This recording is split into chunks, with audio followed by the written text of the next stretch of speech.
काय तरी मंडळी, आज आम्ही इल्लेले असू भिरण काढण्यासाठी जे का रतांब्याशे म्हणतात. तर चला तुमका दाखवत आहे.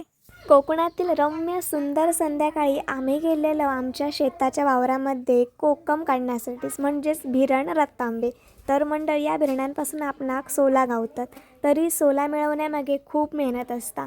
झाड शोधणं कोकमाचा, त्यानंतर कोकमाच्या झाडावरील कोकम काढणं आणि नंतर ती एकत्र जमा करून घराकडे वरान सोलून त्याची आमसुला तयार करणं.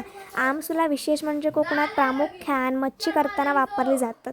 कोकणात प्रत्येक भागांमध्ये ह्या फळांका वेगवेगळी नावं असतात. आमसुला काढण्यापासून ते फोडून सोलून वाळत घालेपर्यंत त्याची ही रचना खूप संयमी असता. तर मंडळी, चला तुमका सांगते मी ही आमसुला कशी असतं, त्यांची रचना कशी असता ती. तर मंडळी, अशा प्रकारे कोकम असतं. आमच्याकडे भिरण म्हणतात, काही भागांमध्ये रतांबे पण म्हणतात. तर हे बघा, हे आमसूल असतं, याच्यापासून आमसूल गावता. वरचं आवरण असता आणि हे आतमध्ये ना ढवळे बी असतात, जे खाव आंबट गोड लागतात.